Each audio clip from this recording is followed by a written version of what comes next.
And away we go. It is the Nightcap right here on BearcatJournal.com, brought to you, as always, by our good friends at Galactic Fried Chicken. Visit www.galacticfriedchicken.com. Download the app for Android, iPhone, everything Galactic. Get down to Dayton, Kentucky. Tell them to pump it up. Save yourself 15% off your order. Remember, for the rest of 2022, closed on Monday and Tuesday. So Wednesday through Sunday. Make sure to get your Galactic Fried Chicken fix. All right, Aaron. Today was closed, unless you're Dan Horde. Dan Horde can go whenever he wants. I mean, that's what happens when you're on the payroll, right? Yeah, right. Like when you work there, you can do whatever the hell you want. I think actually they were shooting some stuff for the TV show. Call it what you want. He still has. Well, yeah. I mean, look, even if they weren't, he can go whenever he wants. Let's not make any. But closed to the media today, so didn't get to see practice today. I will be back out there tomorrow morning, Monday morning, and then Tuesday night. A little night practice on Tuesday before an off day on Wednesday, and then gear up towards that first scrimmage coming up on Saturday. 6 days away, 1 week away from the first scrimmage. So excited about that. So I figured today would be a good time to kind of reset. I think the plan is pads go on tomorrow. I have hesitated to do my first two deep until the pads go on, because I think that is an important designation, really, in the flow of camp. There's been some things that have kind of jostled around these first 5 days or whatever it is. There will be more that happen between now and, obviously even the scrimmage on Saturday. But I'll turn it over to you and let you kind of fire away at, there we go. Where things are headed as we start basically week 2. Well, biggest news of the day, they busted the touchdown drum. Yeah, Josh finally put an end to that. They're going to have to get a new drum head. I was going to say, how soon do you think they have something replacing the drum? I mean, I'm sure they could just Amazon a drum head. Like, you don't need a whole new drum. No. The question is, is Amazon aware of Camp Higher Ground? Right. Well, West Harrison in the middle of nowhere, right? Over the river and through the woods. I thought that was just a fun little tidbit from today. Also, the video of how many vests does Luke Fickell have was hilarious. Won't give any spoiler alerts, but let's just say if you know Luke Fickell, you should not be surprised as to where the answer comes from. Moving on from that, though, you've seen quarterback this week, and obviously that's the biggest question mark on this team. And from all counts, it sounds like, as of right now, one has pulled a little into the lead. Yeah, I mean, I don't want to go overboard with this because I know people take this stuff and they run. Well, and I was even reading the comments where it said from our nightcap last night where there was some disappointment about Bryant pulling ahead. And for me, yeah, there is a little disappointment. I want Evan Prater to win the job. I think the kid's fun, and I think he brings an entire different element to the football field than Ben Bryant does. And if they can... But I also think Ben Bryant brings an entire element to the game that Evan Prater doesn't. I agree. And so everyone has their rooted interest in one or the other, I think. But that's just where the disappointment came from me. It's not that, man, I'm disappointed that it's Ben Bryant. God, like, it's not like that. Like, I want Evan Prater to win the job. So I did want to clarify that. I don't. You had a rough night last night. Yesterday was a little wild. I'm sure we'll talk about it on the BBP tomorrow night. Yesterday was a little wild. We're 3 days, like we're and I didn't see today, so I can't tell you how Evan bounced back today from what was. Sometimes you just don't have a good day.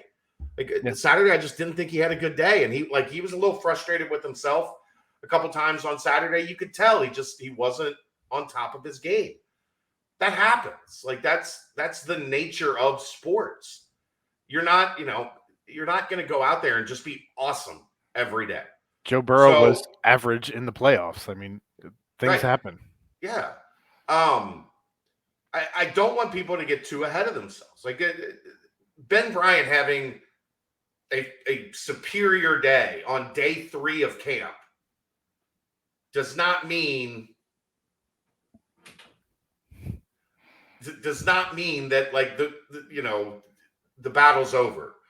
It means that he won, he won I guess a battle, not the war. Yeah, not the war. Sure.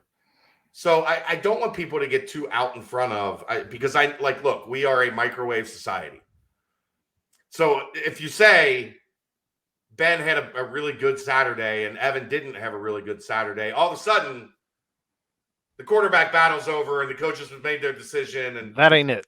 That's not it. That's not like, do you want us to be honest with you or not? Because that's what we're doing, but you have to keep what we're saying in context. Evan is going to have a chance to respond. Guess what? The first 3 days of spring, Ben had 3 superior days. Yeah, I remember. And then Evan battled back and evened it up and pushed that thing all the way through the end of spring and into the spring game. So I just don't I don't want people to get too ahead of themselves and say, oh, Ben was a little better on day 1. They were pretty even on day 2. Ben had a pretty wide gap on day 3. That's it. Quarterback battle's over. Like Ben's starting at Arkansas. We're not there. Let it play out. What did Luke say? About 2 weeks. Right. This thing to be done in about 2 weeks. So we still have 10 days. We still have a week and a half to let this play out. And even then, who knows if you have a guy who wins the starting job, ends up in there for a series or 2, and maybe that's it, and somebody else gets the job. Nah, I don't think that's it. Just saying, things have happened. Things have been weird. So yeah, that was a different. Like Hayden Moore had been a multiple year starter. They knew what they had with Hayden Moore. They wanted Dez to start, but you kind of out of respect for Hayden and you gave him the nod. What you didn't know was going to happen, you were going to give Dez a slight crack in the window, and he was going to kick it in and just never relinquish the job. So this week, though, what do you expect to see that maybe we didn't see this week from the quarterbacks? That was a really poorly worded question. Sure.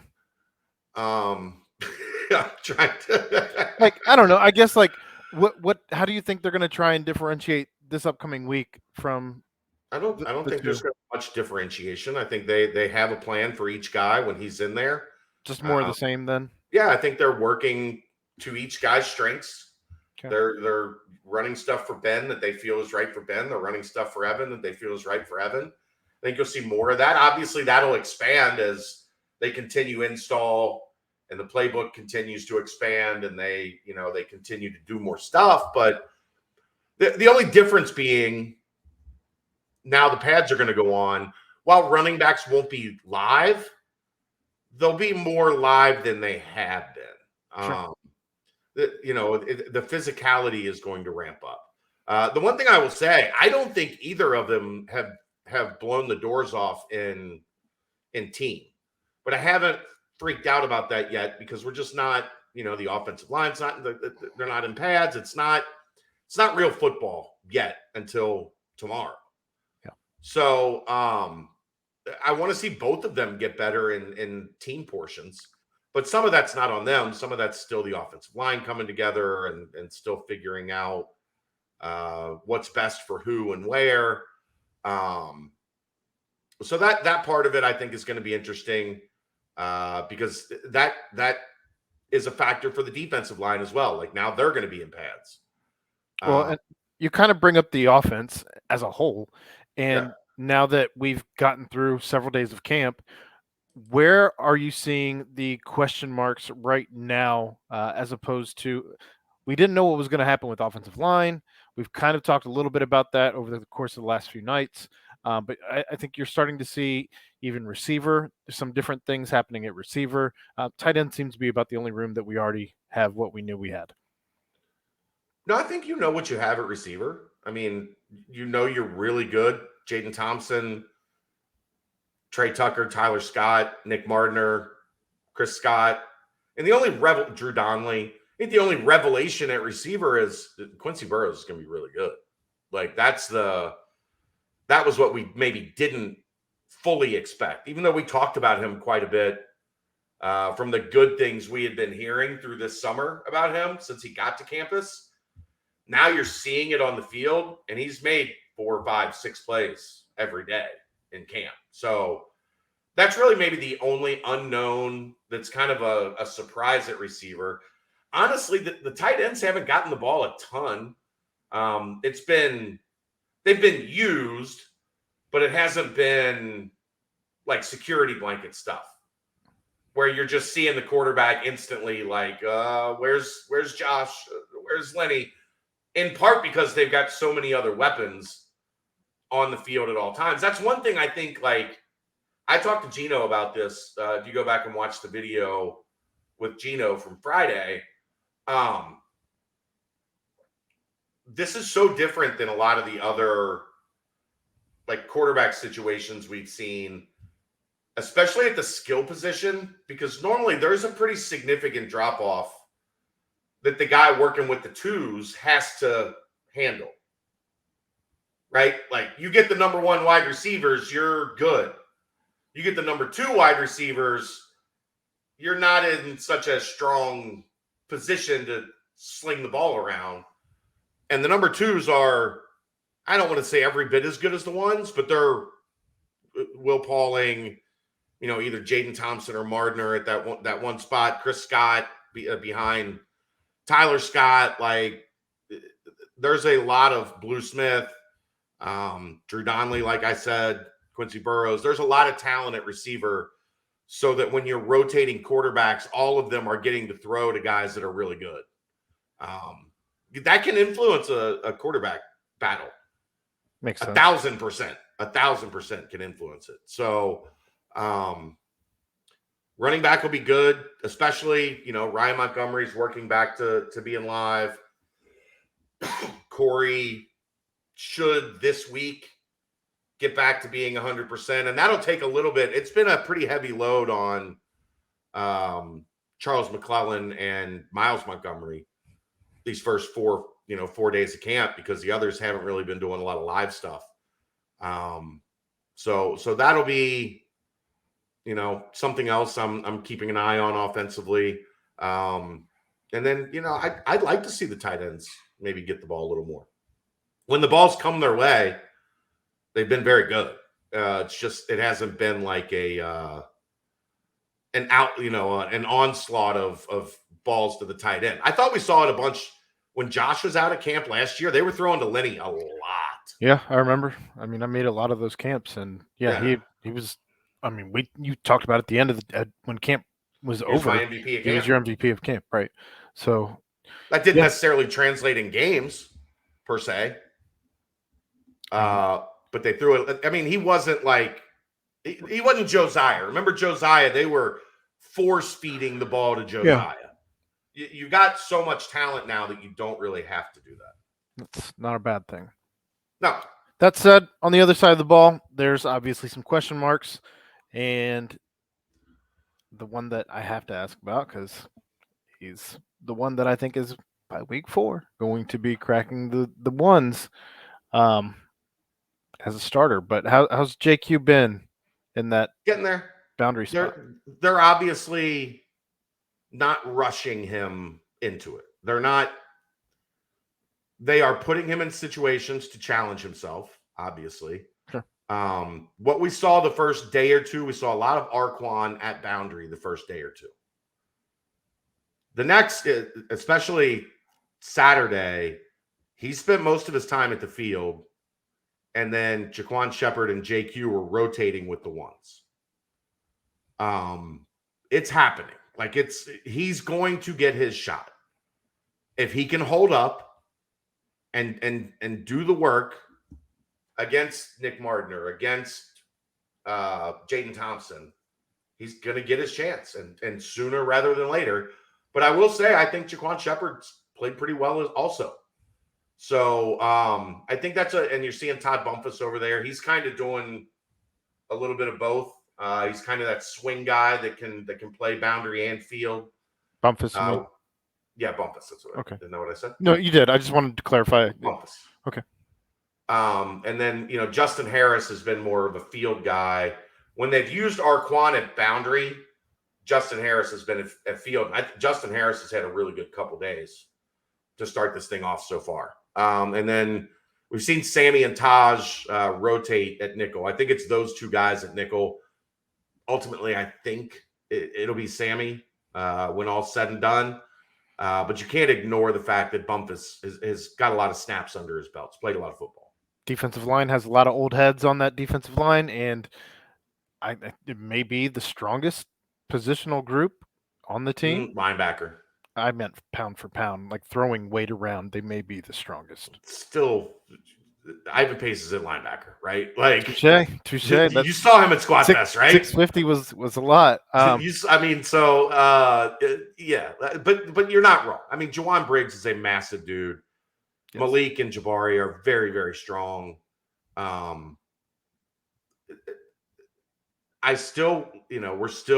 really like Dominique Perry. I think he had a really good spring. I haven't seen him flash much yet. Again, I haven't dialed directly in on O-line, D-line much without pads. But that Noah Potter looks the part. Now let's put the pads on and let's see if he plays the part, right? Like, and they're very happy with Eric Phillips. I've seen Eric Phillips flash a couple times already at higher ground. So Justin Watley had a nice play yesterday. I don't even know what day it is already. I'm already in this camp. Like today helped because it's Sunday and I kind of got to reset. I had some family time. I grilled some ribs, smoked some ribs, got a little bit of a chance to but then this week, Monday practice, BBP, Tuesday night practice. Right. Wednesday radio, Infirmo, Thursday practice, radio, BCJ podcast. Oh, Thursday's going to be terrible. Friday morning practice, Saturday scrimmage. I needed some family time today, so we did that. Well, and then there's only really one more positional group to talk about, and that is the linebackers. And we can talk safety, I think, a little bit. Well, yeah, I guess we can probably talk safety too. I don't know when, and I don't know. He's going to have to find some balance in playing with passion and being a little reckless. But Brendel Smith has turned a lot of heads the first couple days. That is a dude that plays 1,000 miles an hour and plays with attitude. Sometimes a little too much attitude, sometimes way too much attitude, but that's like an old school safety. You just have to make sure he's not going to get a 15-yard penalty 3 times a quarter. At the spring game, one of the staff members turned around and looked at me on the sideline and said, "You see Brendel Smith on that play?" I said, "Yeah." He said, "Yeah, he can hit." Yeah. Oh, he can hit. He plays. Yeah. He plays aggressive. He plays downhill. He's shown more in space these first couple days. He's made a couple plays from the middle of the field to the sideline that are plays, as someone said to me, someone very high up the food chain. We haven't had anybody that could do that since Wig was here. Where you remember you used to just see out of nowhere, James Wiggins would come flying in. Right. Morion's done some of that. Brian Threats has been very good, but I think Jacob Dingle has answered the bell. As, everybody just is writing that job off to Brian Threats. Jacob Dingle has split time with the ones and has looked really good and said, look, I'm not giving up. I've waited behind a bunch of NFL dudes to get this opportunity. I'm not just letting this redshirt freshman come in here and take it from me. I'm fighting for it, which FE2, right? Iron sharpens iron. Yep. Linebacker, there's not a ton to talk about. Like, just dudes really making good. plays. Yeah, right. They're really good. There's a bunch of them. Like, they fly all over the place. If I had like a young guy that's caught my eye a couple times with the younger third team and like the kind of freshman team or whatever, Jonathan Thompson. Okay. Has popped up a couple times and made a couple plays. Another name that I would kind of throw out there that gets lost in this two deep battle is Devin Hightower. Like, you'll see him on the field occasionally with the twos. He's almost always out there with the threes. Pretty highly rated kid, transfer from Michigan State. I know he's a walk-on now, but he's a guy that I've seen, running around. The other thing I wanted to get to before we get out of here, Ryan Coe was out there getting some kicks off. His Mohawk's outstanding. Yeah, his Mohawk's great. He was kicking from about 30 yards, 35 yards. You know the tower, right? Yeah. Over the tower into the practice field. They had to have somebody on like the 5-yard line of the practice field fielding his field goal attempts. That's fun. Monster leg. I think Friday he kicked right at the beginning of practice. He went 5 for 5. I think Dan tweeted today he was either 4 or 5 or 5 for 6. He missed one and made all the others. It's a lot different, man, when you can get to the 30 and feel comfortable that you're going to get points. It's a luxury. It's very much a luxury. He claims he's comfortable to 55. I saw that. It'd be nice. Should be fun. Right? That's the 38. Like, if you can get to the 38 and get points, let's go. It makes offense a lot easier over the course of 60 minutes. All right, that wraps it up. We'll see you tomorrow night. BBP Nightcap. Check out the board for a practice report. It's going to be a busy week, so make sure you stay tuned. He's Aaron Smith. I'm Chad Brendel. Galactic Fried Chicken is the sponsor. BearcatJournal.com is the home. See ya!